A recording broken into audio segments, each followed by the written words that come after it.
नमस्कार, प्रणाम, जय माता जी, हर हर महादेव। कैसे हैं आप लोग? उम्मीद है अच्छे होंगे।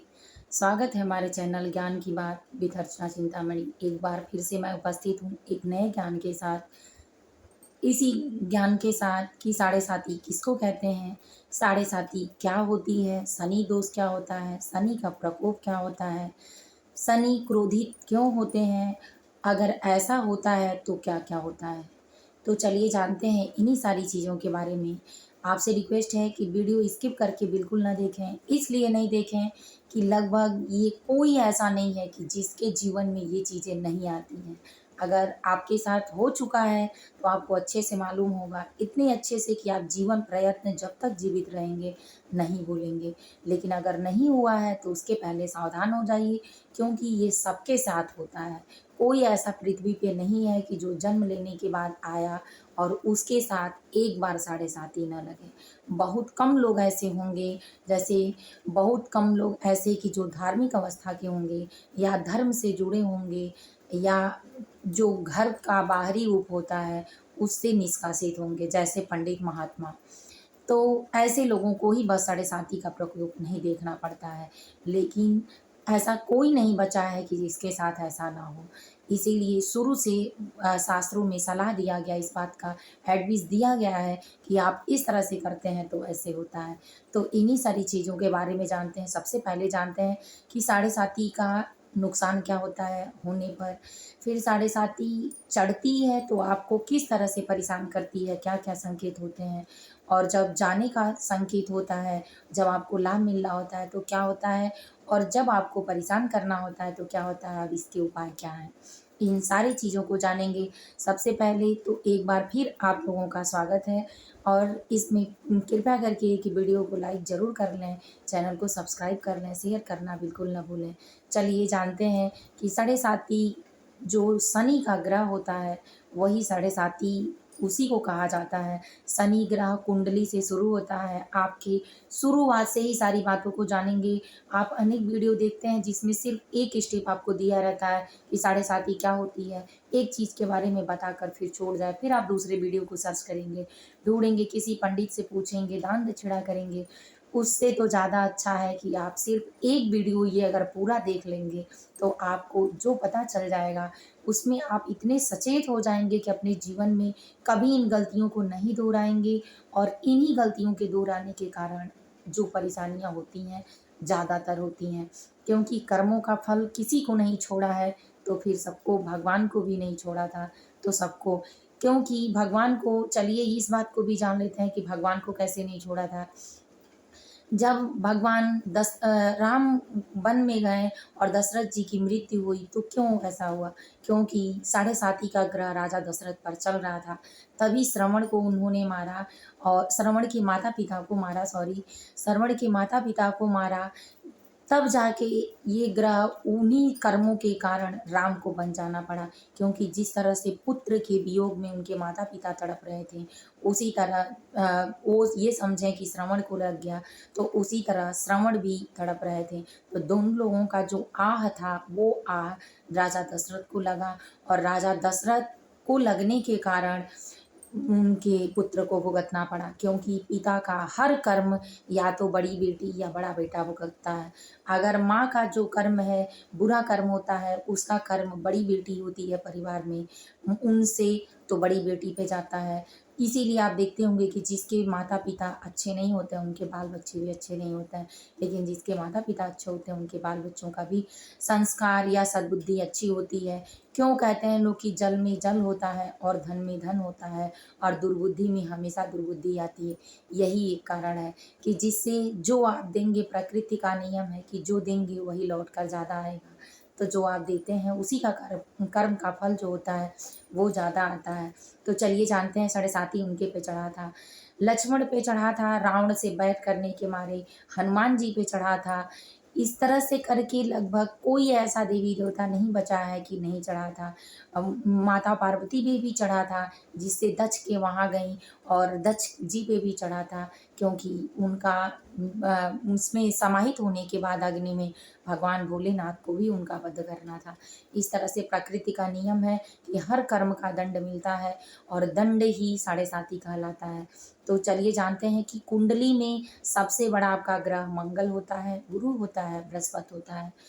गुरु और मंगल अभी हम बात नहीं करेंगे, क्योंकि वीडियो काफ़ी बड़ा हो जाएगा और आपके पूरी जानकारी के लिए सिर्फ एक चीज़ पे बात करेंगे, क्योंकि आज के ज़माने में लगभग किसी के पास बहुत टाइम नहीं है। इसी चीज़ को मद्देनज़र रखते हुए बस एक ही पॉइंट पे बात की जाएगी। तो कुंडली में सबसे बड़ा ग्रह शनि का ग्रह होता है, और इस शनि ग्रह में जब आपका शांत नहीं रहता है तो आपके साथ अनेक बाधाएं आती हैं। तो वही बाधाओं के बारे में जानेंगे। सबसे पहला लक्षण कि बार बार एक्सीडेंट होना, चाहे छोटा चोट लगे बड़ा चोट लगे, लेकिन 3 बार आपको चोट जरूर लगेगा साढ़े साती में। एक्सीडेंट निश्चित है कि होगा।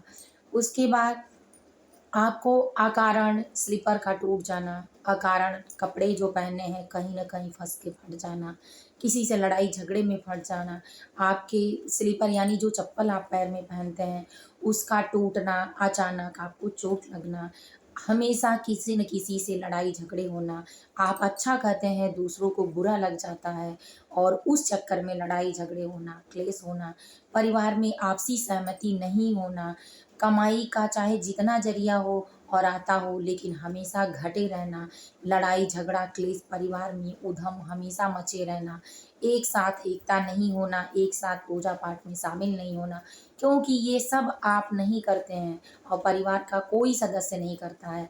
जिसके परिवार में ऐसा होता है या जिसके शरीर से होता है उसी के शरीर से विनाश काले विपरीत बुद्धि हो जाती है और होने लगता है। जहाँ कुमति वहाँ संपत्ति नाना, और जहाँ संपत्ति वहाँ कुमति, जहाँ संपत्ति वहाँ कुमति नहीं होता है, वहाँ कुमत का निदान मतलब खत्म हो जाती है। इसीलिए जहाँ कुमति होती है वहाँ संपत्ति नहीं होता है, और जहाँ सुमति होती है वहाँ संपत्ति धन वैभव यश कीर्ति सब कुछ होता है। तो इसीलिए सबकी बुद्धियाँ विपरीत हो जाती हैं। ये चीज़ें आपके घर ज़्यादा परेशान करती हैं। दूसरी बात में आपको इतनी आर्थिक तंगी लगेगी कि आय के जितने स्रोत होंगे सब कम हो जाएंगे।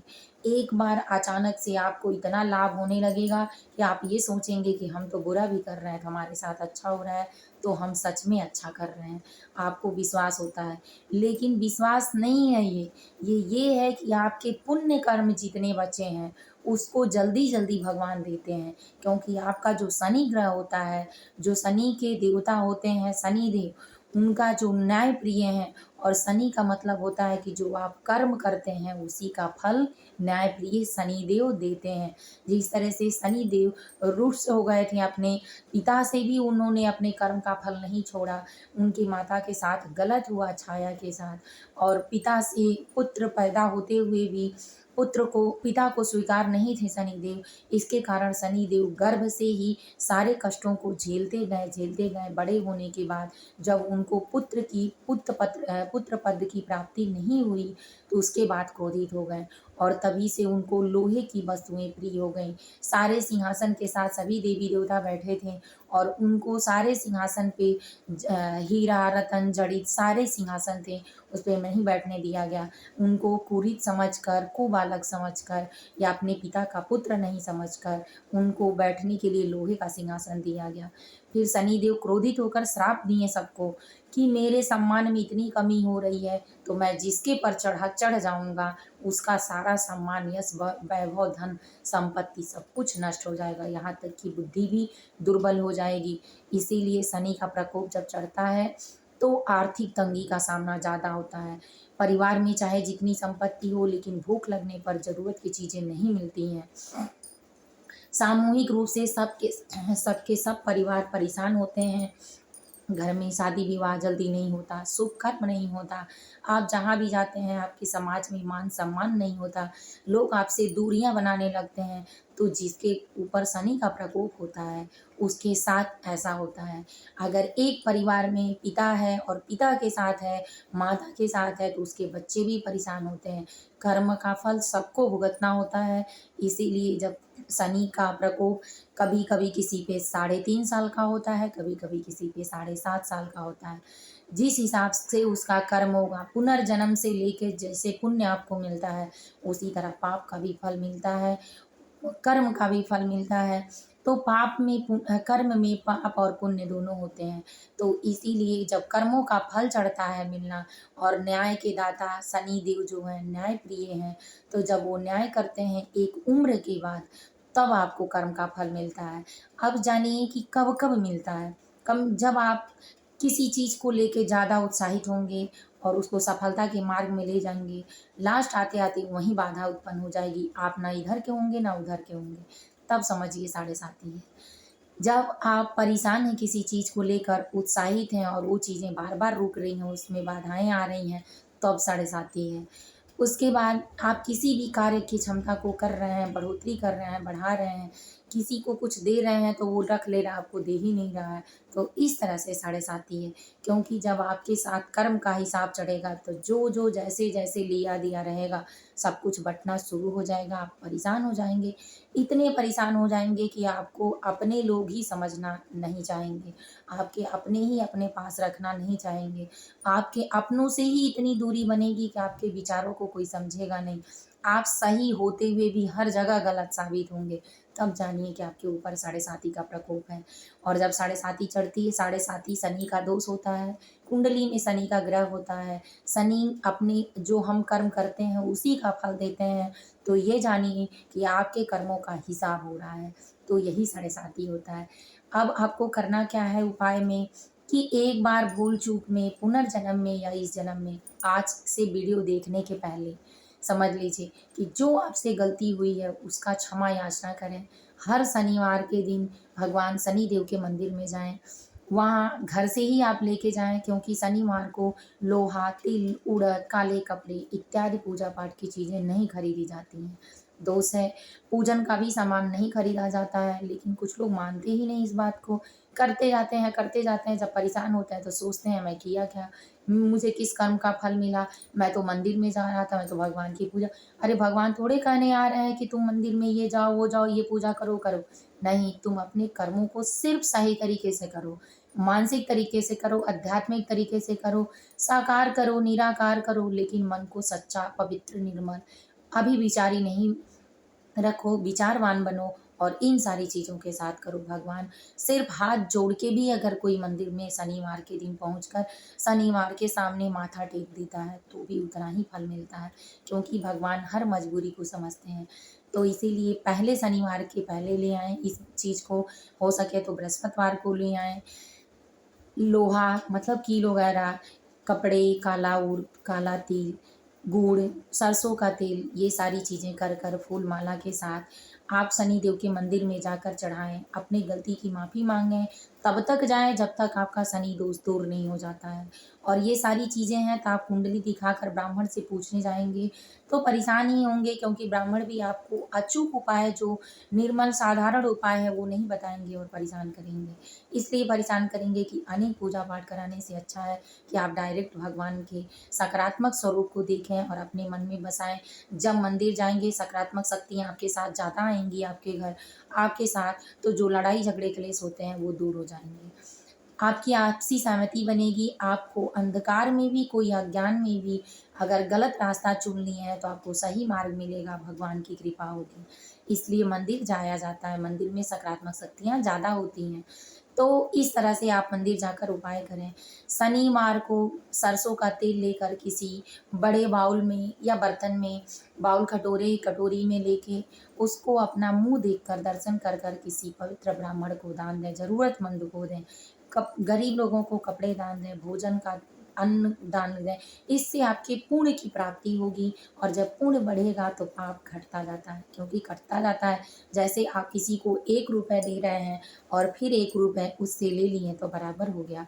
तो उसी तरह से देने के बाद जब कर्म आप करना शुरू करेंगे, पुण्य करना शुरू करेंगे, तो जो आपका कर्म पहले का आ रहा पाप आपको सता रहा है वो दूर होगा, वो उससे उसकी टकराव होगी। अगर नहीं होगा तो जो अच्छे कर्म का फल आपको मिल रहा है और आप गलत कर रहे हैं तो उसका हिसाब होगा। क्योंकि जब पुण्य खत्म हो जाएगा, आपको बचाने वाला कोई नहीं होगा, तब जाके जो पाप कर रहे हैं इस पाप का और जो पाप पहले का आपका बचा है, दोनों का जब कनेक्शन बनेगा तो निश्चित है कि विनाश हो जाएगा। इसीलिए साढ़े साती में ये सारी चीज़ें होती हैं, इसीलिए ज़रूरी है आपको कि ये उपाय ज़रूर करें। हर अमावस्या के दिन अपने पितरों के नाम से या अपने नाम से जो भी दान पुण्य कर पाएँ करें। पूर्णिमा के दिन भगवान का भोग लगाकर ब्राह्मणों को भोजन कराएँ। इससे क्या होगा कि आपके पुण्य कर्म बढ़ेंगे। पुण्य कर्म बढ़ेंगे जब, तो आपके पितरों का भी आशीर्वाद मिलेगा, भगवान देवी देवता का आशीर्वाद मिलेगा, तब शनि ग्रह धीरे-धीरे करके शांत हो जाएँगे। इस तरह से अगर आप कर लेते हैं, अगर इससे भी ज़्यादा है आप परेशान हैं, तो पंडित के द्वारा मंत्र का, शनि दोष का उच्चारण अपने घर में करवाएँ, मंत्रों का पूजन पाठ करवाएँ और पूरा परिवार ये सोचें कि हमें हर गलती की सज़ा मिलेगी। कोई आज तक देवी-देवताओं में भी नहीं बच पाया है, तो मनुष्य भला क्या बचेगा? इसीलिए हो सके तो अपने शरीर से बुरा कर्म करना छोड़ दें, पाप करना छोड़ दें, चींटी-चींटों को दाना डालें, का गाय को खिलाएँ, कुत्ते को खिलाएँ, कौवे पक्षी को खिलाएँ। इस तरह पुण्य कर्म जब आप बढ़ेंगे आपके बढ़ेंगे तो निश्चित है कि आपके घर का विकास होगा, बाल बच्चों की शादी समय से होगी, पढ़ाई में विकास होगा, आर्थिक तंगी नहीं होगी, लड़ाई झगड़े क्लेश नहीं होंगे, सफलता के अनेक मार्ग बनेंगे और तब आपके परिवार में शुद्धिकरण होगा। और इस तरह से करके जिसके ऊपर से साढ़े साती शुरू हो या देखते हैं कितने बच्चे क्रोधित हो जाते हैं, कितने बच्चे अपने माँ-बाप का बात नहीं मानते हैं, कितने ऐसे होते हैं कि समझाने कुछ और जाओ समझ कुछ और जाते हैं, कहते हैं हम ही बुद्धिमान हैं। तो इस तरह बच्चों का जो कर्म का हिसाब है उनको आगे बिगाड़ने के लिए उनके पुनर्जन्म का खेल चलता रहता है और शनि का प्रकोप धीरे-धीरे चढ़ता रहता है। बच्चे गुस्सैल, अहंकारी, क्रोधी ज़्यादा हो जाते हैं। तो इसलिए ज़रूरी है कि बच्चों से भी शनि देव का चालीसा 40 दिन तक हर शनिवार को कराएँ।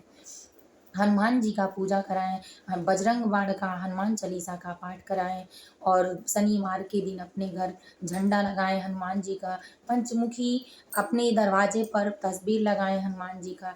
इस तरह से करके, क्योंकि जो हनुमान जी की पूजा करता है उनको भी शनि दोष नहीं लगता है। इस तरह से करके आप अपने परिवार की रक्षा कर सकते हैं और शनि दोष से बच सकते हैं बिल्कुल आसान तरीके से। अगर आपने वीडियो पूरा देखा है तो उम्मीद है कि समझ में ज़रूर आया होगा। अगर ऐसा नहीं करते हैं आप तो इसके कर्मों का भी सज़ा आपको मिलता है। तब मिलेगा कि जब आपको समझ में आएगा। अगर ये उपाय किसी के साथ ऐसा हो रहा हो और पहले कर ले मेरे बताए हुए माध्यम से, तो निश्चित है कि उसका विकास होगा, सफलता का मार्ग खुलेगा और माफ़ी भगवान भी माफ़ कर देते हैं अनजान में हुई गलती, तो पिछले जन्म का हो चाहे इस जन्म का हो। अगर आप दोहराते नहीं हैं उस चीज़ को तो निश्चित है भगवान माफ़ कर देंगे और भगवान के चरण शरण में रहने वाला व्यक्ति कभी खराब नहीं होता है, कभी बिगड़ता नहीं है, कभी अपने मार्ग से इधर-उधर बाधित नहीं होता है और वो सफलता के मार्ग तक ज़रूर पहुँचता है। तो अगर ऐसा किसी के परिवार में हो तो निश्चित परिवार का विकास करें। उम्मीद है वीडियो समझ में आया होगा। चैनल को लाइक कर लें, वीडियो को सब्सक्राइब कर लें, शेयर करना बिल्कुल ना भूलें। जय माता जी, जय बजरंगबली, जय हनुमान शनिदेव।